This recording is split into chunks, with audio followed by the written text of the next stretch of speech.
Hello and welcome to Cleveland Classic Cinema. Tonight's movie is 1941's The Devil and Miss Jones, directed by Sam Wood. This is one of my favorite movies. It is old-fashioned, but that doesn't make it a bad film. In my opinion, that makes it better. Of course, there's no way you'd be able to get away with making a film like this nowadays, but I'll get to that in a minute. There's a tendency to look back at how things used to be in this country with nostalgia, and I find myself doing just that quite often, at least as far as customer service goes. As my friend Scott likes to point out, customer service died a sad, neglected death sometime in the mid-'70s, and he's right. I can remember pulling into a gas station and having at least one guy come to the window, ask what kind of gas I wanted, pumping it for me, checking the oil, washing the windshield, etc., and all this for less than 55 cents a gallon. Today, of course, you not only have to pump the gas yourself, but deal not only with what seems to be a series of marginally brain-damaged people behind the counters of the gas stations, but what seems to me to be some of the rudest people ever to score gainful employment. This isn't true of every gas station I've been to, of course. For the most part, the people who have waited on me in gas stations are polite and hard-working. But every once in a while, I walk into a place like the one near my house where I'm all but ignored by the girls working there who tell me to chill out if I ask for some attention. See, I'm old enough to remember when the customer was important, not an irritation. When salespeople were right there when you needed them instead of standing sentinel at some cash register halfway across the store. When salespeople knew the products they sold and actually took care of your needs. I remember when the maxim was, if it's good, it sells, and not the other way around. I remember when customer satisfaction equaled profit. Scott once told me about when he'd gone to see the original Back to the Future in a theater and hearing teenagers in the audience marveling over the fact that 4 or 5 guys would service your car when you pulled into a gas station. I remember saying to him that it was unfortunate that that kind of service was gone and never coming back, and even more unfortunate, for those teenagers at least, that you can't miss what never existed in your world. On the other hand, I also remember when companies took care of their employees and the latter responded in kind by being loyal. When the happiness of the employee was second only to the happiness of the customer. When the companies believed that taking care of their employees was more important because if the people working for you were well taken care of, you got their best work, and thus whatever you produced was the best it could be. Something you'd be proud to sell. It wasn't always like that, of course. Companies used to be run like fiefdoms. Do your job for what I choose to pay you or get out because there's someone else who'd love to have your job right outside the gate. At that time, there were, like there is today, no job security and no benefits. And eventually the time came when the American worker had finally had enough. Enter the unions. At the time this film was made, unions were yet to be part of the national landscape, and most companies were very much against them. Corporations were around at the time, but for the most part, businesses were owned by private concerns. Unionizing, in their view, went against the very idea of the American dream. Apparently, getting rich through hard work was applicable only to those people who had already achieved that goal. Workers were treated pretty shabbily even then. There was barely any job security, even though the country was getting back on its feet. There were a few progressive companies, but for the most part, they were just like the place in this movie. Unions were started to make sure the worker got a fair wage and working hours that would afford them some kind of life. And the industries, in particular the automobile and the mining industries, fought them with violence. Ford, for example, was zealously anti-union and employed their own police force, or, to put a finer point to it, goons, to beat and sometimes murder the union organizers.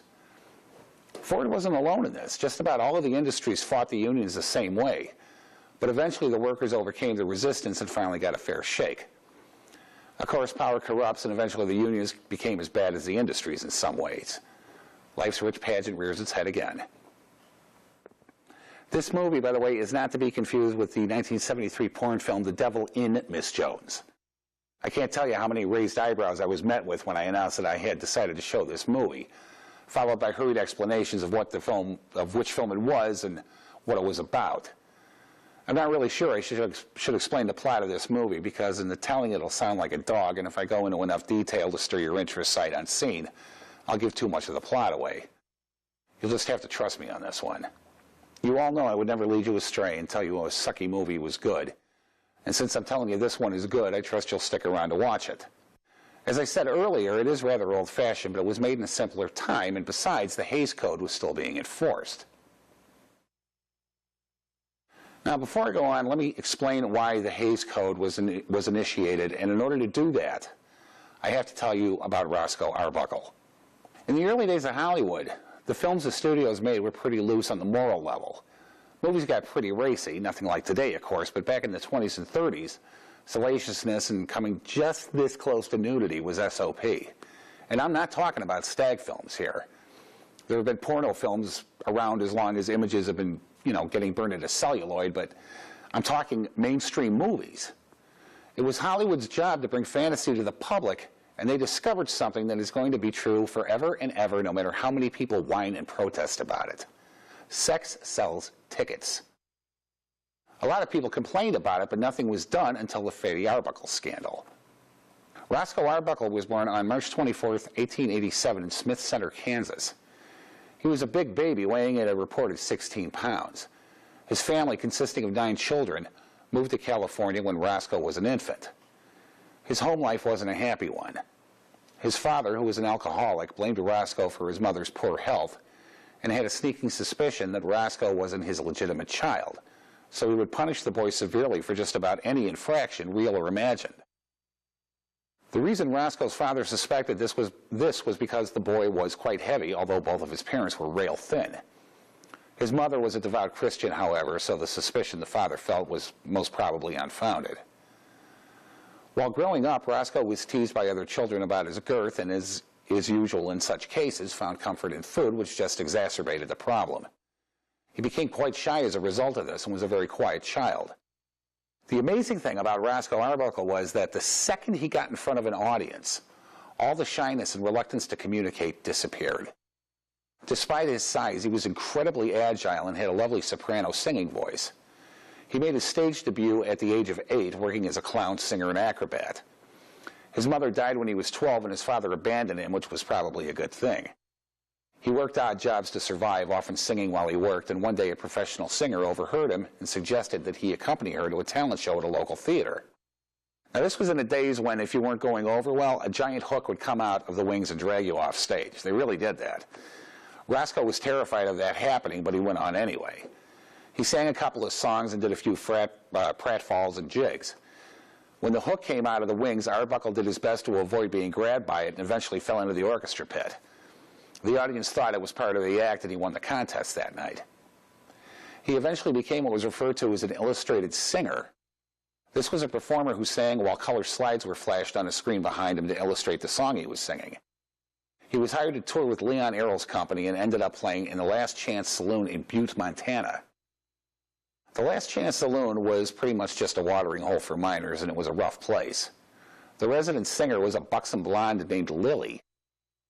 Lily liked to drink, and one night she didn't show up for her performance, and Roscoe was sent out instead.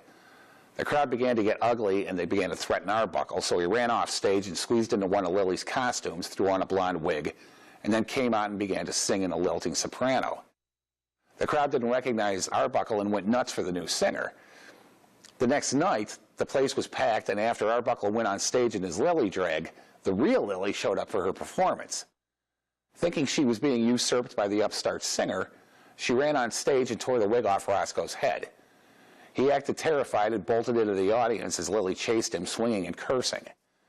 As described in David Yallop's The Day the Laughter Stopped, the miners, convinced that the whole thing was a superbly rehearsed piece of comedy, howled with laughter as Roscoe, with Lily in hot pursuit, jumped over tables, swung on lamps, did cartwheels and pratfalls, and finally vanished into the street. Arbuckle married soon after this and embarked on a world tour accompanied by his wife, Minta. He began to drink around this time, and when he drank, his personality would change, much like his father's. He became surly and argumentative, but, unlike his father, never physically abusive. When he returned from his world stage tour, he began working for the Mack Sennett Studios, where he made hundreds of films and became a star when he was paired with Mabel Normand, a famous Keystone comedienne. He became the first actor to take a pie in the face on screen and worked with Charlie Chaplin and Ford Sterling. He then began to direct his films, and in 1917 became partners with Joseph Schenck, forming a film company they christened it Comique. He also hired a young comic named Buster Keaton. Arbuckle refused to give up the booze, and he and Minna separated the same year. Many of his friends believe that he remained faithful to her for the rest of his life, although they remained separated. He eventually sold Keaton his share in the Comique Studios and signed on with Paramount Pictures for the then unheard-of sum of $1 million per year. The pace of directing and acting at Paramount took its toll, however, and Arbuckle announced that he was going to take a 3-day vacation in San Francisco with a friend, director Fred Fishbach. Before leaving, however, Arbuckle suffered a burn to his buttocks and wanted to cancel the trip. Fishbach insisted they go through with it and set things up in San Francisco for the weekend, renting 3 adjoining suites at the St. Francis Hotel. Several uninvited guests showed up at the party, 2 of them being a young actress, Virginia Rapay, and Bambina Maud Delmont, a woman who had been charged with fraud, extortion, and racketeering. In his excellent book, Frame Up, Andy Edmonds wrote that Delmont was known as, quote, a professional correspondent, a woman hired to provide compromising pictures to use in divorce cases or for more unscrupulous purposes such as blackmail, unquote. Virginia Rapay, on the other hand, was just a sad example of what life can do to a person. Born out of wedlock, orphaned at 11, and rumored to have had 5 abortions by the time she was 16, she moved to Hollywood in 1917 and began dating director Henry Lehrman, who had an ongoing feud with Arbuckle. Alcohol affected her strangely as well. Journalist Adelia Rogers St. John said, "The day after Fatty had been indicted, the man who did my cleaning came to me and told me, I did Virginia Rapay's cleaning. I see where one side says she was a sweet young girl and Mr. Arbuckle dragged her into the bedroom. Well, once I went into her house to hang up some cleaning, and the next thing I knew, she'd torn off her dress and was running outdoors yelling, 'Save me, a man attacked me.' The neighbors told me whenever she got a few drinks in her, she did that." Arbuckle was rather apprehensive at having the shady Delmont at the party and said so to Fishbach. He decided to leave the party at 3 p.m. to drive a friend into town. He entered his adjoining bedroom, and from there, nobody really knows what happened. According to Arbuckle, whose story is the one I believe, he entered the bedroom and found Rapay in a dead faint on the floor. He picked her up and laid her on the bed, then got a glass of water for her. He then left the room and dressed for the trip into the town he was planning. When he returned to the bedroom, he found Rapay on the floor again, moaning and writhing. He put her back on the bed and applied an ice cube to her thigh to see if she was faking, a test Buster Keaton had told him about. Delmont walked in at that moment but wasn't too concerned. She figured Rapay was just drunk as usual. At that point, Virginia began tearing at her clothes and screaming, which caused the other partygoers to rush into the room. Still convinced that she was flaking out, Arbuckle snapped, "Shut her up, get her out of here, she makes too much noise." Then Virginia began screaming at Arbuckle, "Stay away from me, I don't want you near me." Then she turned to Maud Delmont and said, "What did he do to me, Maudie? Roscoe did this to me." She was then put into a bath of cold water to help her sober up. A doctor was summoned, and he treated Virginia that day and the next, giving her a shot of morphine each time. Delmont told both that doctor and the next one to examine Rapay that she had been taken sick after being dragged into the room and raped by a drunken Arbuckle. The doctor found no evidence of rape, but treated her for pain and trouble urinating. 2 days later, Virginia Rapay died of peritonitis caused by a ruptured bladder. Authorities claimed that her bladder had been ruptured by the intense pressure of Arbuckle lying on top of her, although other rumors started flying around that he had attempted intercourse with Rapay by inserting either a Coke bottle or a champagne bottle. Yellow journalism was at its height in the 20s, and they had an absolute field day with this. The Arbuckle scandal was the first to come out of Hollywood, and although it certainly wasn't the last, the great multitudes lapped it up and believed everything they were told. They published lies about Arbuckle's supposedly debauched lifestyle and his mistreatment of Rapay, along with every salacious rumor they could find. William Randolph Hearst bragged to Buster Keaton that the San Francisco Examiner had sold more newspapers carrying the Arbuckle scandal than they did with the sinking of the Lusitania.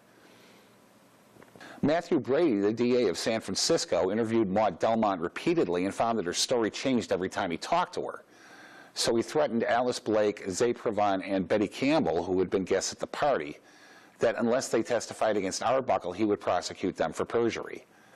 They weren't so easily intimidated, however, and this fact was brought out in the court by Arbuckle's lawyer, Gavin McNabb, over the strenuous objections of Brady. Maud Delmont, who originally pressed charges against Arbuckle, was never called to testify. The first trial ended with a deadlocked jury, 10 in favor of acquittal and 2 firmly in favor of conviction. One of the holdouts, a woman named Helen Hubbard, said she would never change her mind because she decided Arbuckle was guilty the moment he was arrested. There was a rumor going around that Paramount Studios had bribed the other juror to vote guilty in order to get out of the $1 million contract they signed Arbuckle to. The second trial was a fiasco. The prosecution presented a desperately transparent case, and the defense was so incensed by it that they didn't even bother to offer a summation, concluding that the prosecution had failed to make its case. That jury deadlock tended to in favor of conviction. The third trial ended with the jury taking less than an hour to acquit Roscoe, adding of their own volition an apology which read, "Acquittal is not enough for Roscoe Arbuckle. We feel that a great injustice has been done him. We feel also that it was only our plain duty to give him this exoneration under the evidence, for there was not the slightest proof adduced to connect him in any way with the commission of a crime." He was manly throughout the case and told a straightforward story on the witness stand, which we all believed.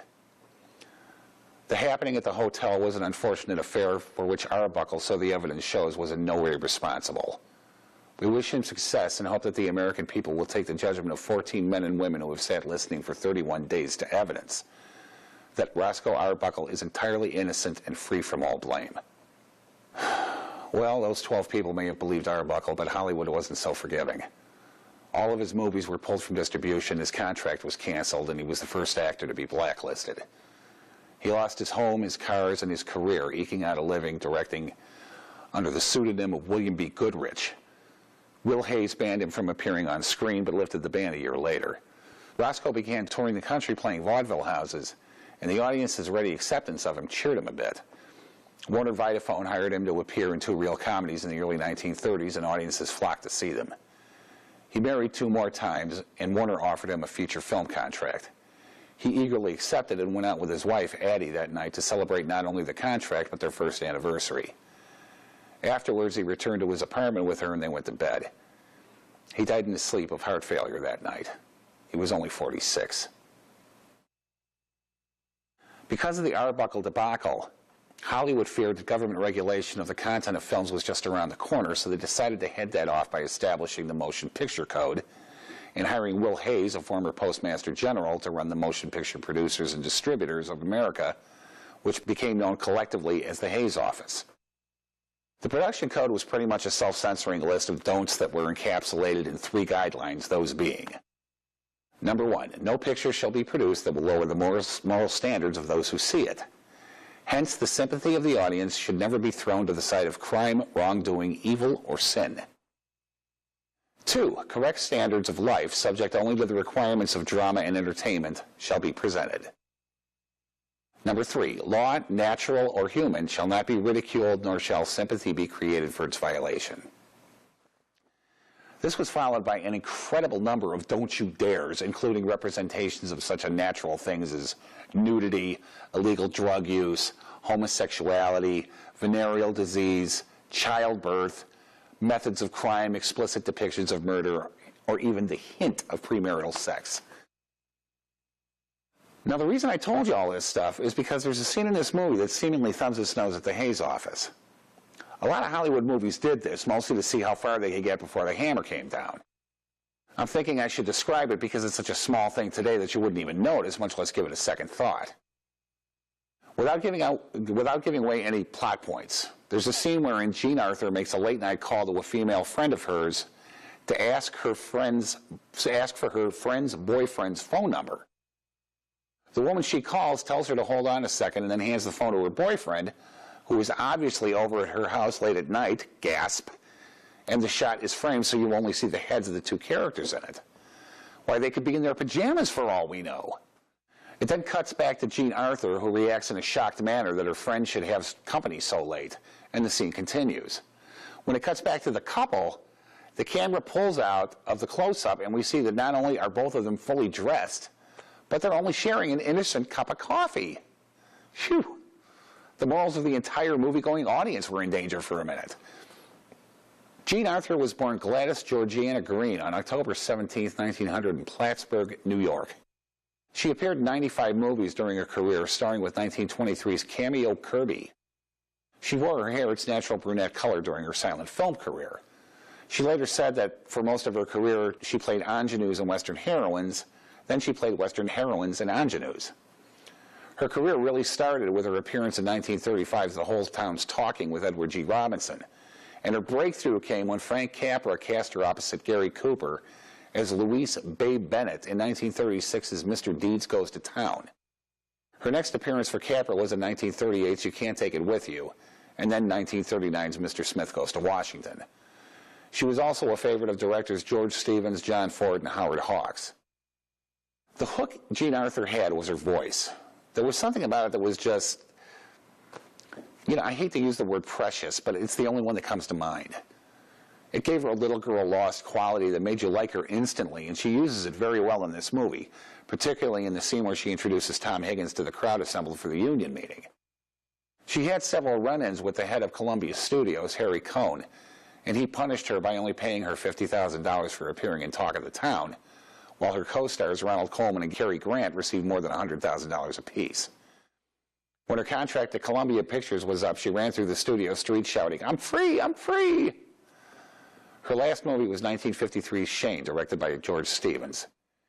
Jean Arthur died of heart failure on June 19, 1991 in Carmel, California. Charles Coburn was born on June 19, 1877 in Savannah, Georgia. He appeared in 93 films and television shows over the course of his career, starting with 1933's Boss Tweed.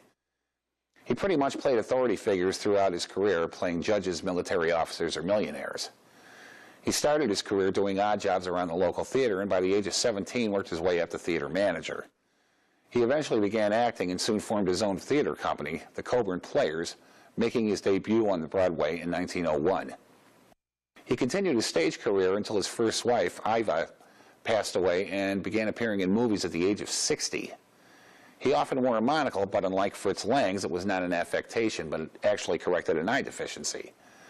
When asked why he didn't wear regular eyeglasses, he would reply, "No point in having two window panes where one will do." He was excellent at playing comic roles, as you'll see in tonight's film, but he also excelled at dramatic roles in movies such as 1942's King's Row and 1944's Wilson. During the 1940s, Coburn was the vice president of the Motion Picture Alliance for the Preservation of American Ideals, a zealously right-wing group opposed to communism in Hollywood. Other members included Adolph Monjou, John Wayne, Hedda Hopper, and Ginger Rogers. Their support of blacklisting led to the end of more than a few Hollywood careers. His last film role was as Benjamin Franklin in 1959's John Paul Jones. He died of a heart attack on August 30th, 1961 in New York City. Charles Clarence Robert Orville Cummings was born on June 10, 1908 in Joplin, Missouri. He appeared in 103 movies and television shows, starting with 1933's Seasoned Greetings. He was an excellent light comedian, but could also hold his own in dramas, such as 1942's Saboteur, directed by Alfred Hitchcock, and the previously mentioned King's Row, released the same year. An interesting quirk of his was to be billed as Robert Cummings for his dramatic roles and Bob Cummings for his comedic roles. Educated at Joplin High School, he was taught to fly by his godfather, Orville Wright, and later was a pilot during World War I. His biggest successes were scored on television, however, when he starred on the sitcom The Bob Cummings Show, a.k.a. Love That Bob. I remember watching that when I was a kid, and it was one of my favorite shows. I think it may have had something to do with influencing me to become a photographer later in life, in the end result of which is I'm now hosting this show. I don't know if that's bad or good. Robert Cummings died of kidney failure on December 2nd, 1990 in Woodland Hills, Los Angeles, California. Spring Byington was born on October 17, 1886 in Colorado Springs, Colorado. She appeared in 117 movies and television shows during her long career, which started in theater when she was still in high school. She put together a traveling stock company that toured mining camps around Colorado Springs, and from there joined the stock company circuit in the U.S. and Canada. At the outset of World War I, she joined a repertory company that performed in Buenos Aires, learning Spanish and marrying the company's manager. She stayed there for about 4 years, giving birth to 2 children, and when she and her husband divorced, she moved back to New York with her children, never again marrying. She debuted on Broadway in 1924 at the age of 31, appearing in the play A Beggar on Horseback, and perfected her fluttery comedic acting style. Her first film role was as Mama in 1930's Papa's Sleigh Ride, but she hit the big time in 1933 when she was cast as Marmee in RKO's Little Women with Katharine Hepburn, Joan Bennett, Gene Parker, and Frances D. Her role as Elizabeth in tonight's movie is a great example of the role she was usually cast in, but she could play anything from a snobby socialite to a flighty free spirit, as she did in 1938's You Can't Take It With You. By all accounts I've seen, she was just as sweet in person as she was on screen. Spring Byington died of cancer on September 7, 1971 in Hollywood, California. Edmund Gwenn was born Edmund Kellaway on September 26, 1877 in Wandsworth, London, England. He appeared in 93 films and television shows in his career, starting with 1916's The Real Thing at Last. He was an amazingly versatile actor, and I bet a lot of viewers would be surprised that the actor playing the very unlikable Mr. Hooper in this movie also played Kris Kringle in 1947's Miracle on 34th Street. He won an Oscar for his role in that film and said during his acceptance speech, "Now I know there is a Santa Claus." Starting in theater, his first professional acting job was when he was hired by none other than George Bernard Shaw in his first production of Man and Superman. Shaw was so impressed with Gwenn's skill that he cast him in his next 5 productions. After a stint in the British Army during World War I, he began making films in London and later moved to America, where he found steady work as a character actor. He appeared in many very good films, such as 1940's Pride and Prejudice, Alfred Hitchcock's Foreign Correspondent, 1950's Mr. 880, and the 1954 giant bug classic, Them. He died from pneumonia and complications from a stroke on September 6, 1959, in Woodland Hills, Los Angeles, California. The Devil and Miss Jones is a light comedy, but if you really look at it, it goes a little bit deeper than that. It's really about a man who is so rich and so concerned with his privacy that he's cut himself off from everything that makes life worth living: companionship, friendship, and love. At the beginning of the film, he's a ruthless businessman who's not concerned with how his decisions affect the lives of his employees. At the start, he refers to Neely's department store as this piddling investment without thinking about how said investment is the livelihood of the people employed there. The only social contact he has is with a group of yes men he meets with at the beginning of the film and with his butler, George. I think it's rather telling that he doesn't really smile until about midway through the movie, because from the looks of it, it's the first time he's actually enjoyed himself in years. In other ways, it also deals with hope and faith in human nature, although not in a way that's going to, sail up and punch you in the eye with its message. And I believe that message is that friendship and love are the most important things in life. Not a bad thing to take away from a movie. So right now, sit back, relax, and enjoy The Devil and Miss Jones, right here on Cleveland Classic Cinema.